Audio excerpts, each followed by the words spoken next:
शहादा पंचायत समितीचा कनिष्ठ लिपिक एसीबीच्या जाळ्यात 2.5 लाखांची लाच घेताना रंगेहात पकड. बांधकाम बिल मंजुरीसाठी मागितली होती लाचलुचपत प्रतिबंधक विभागाची सापळा कारवाई. शहादा प्रतिनिधी. शहादा पंचायत समितीतील कनिष्ठ लिपिकाला बांधकाम विभागाच्या बिलाची रक्कम मंजूर करून देण्यासाठी 2.5 लाख रुपयांची लाच स्वीकारताना लाचलुचपत प्रतिबंधक विभागाच्या पथकाने रंगेहात पकडले. सोमवारी सायंकाळी पंचायत समिती कार्यालयात सापळा रचून ही कारवाई करण्यात आली. मिळालेल्या माहितीनुसार तक्रारदाराचे पंचायत समितीकडे बांधकाम विभागाशी संबंधित लाखो रुपयांचे देयक प्रलंबित होते.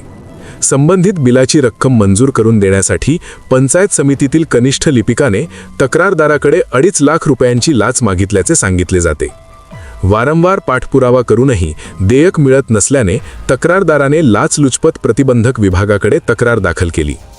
तक्रारीची पडताळणी केल्यानंतर एसीबीच्या पथकाने सोमवारी दिनांक 23/2/2026 रोजी सायंकाळी सुमारे 6:30 ते 7 वाजेच्या दरम्यान पंचायत समिती कार्यालयात सापळा रचला. यावेळी संबंधित कनिष्ठ लिपिक तक्रारदाराकडून 2.5 लाख रुपयांची रोख रक्कम स्वीकारताना रंगेहात पकडण्यात आला. या कारवाईनंतर एसीबीच्या पथकाने संशयितास ताब्यात घेतले असून पुढील चौकशीसाठी त्याला तळोदा येथे नेण्यात आल्याची माहिती आहे. दरम्यान रात्री उशिरापर्यंत शहादा पोलीस ठाण्यात गुन्हा नोंद करण्याची प्रक्रिया सुरू होती. या कारवाईमुळे पंचायत समिती परिसरात एकच खळबळ उडाली असून शासकीय कार्यालयांतील भ्रष्टाचार पुन्हा एकदा समोर आला आहे. एसीबीकडून पुढील तपास सुरू आहे. मराठी न्यूज. बातमी तुमची, साथ आमची. ताज्या अपडेट्ससाठी लाईक, शेअर आणि सबस्क्राईब नक्की करा.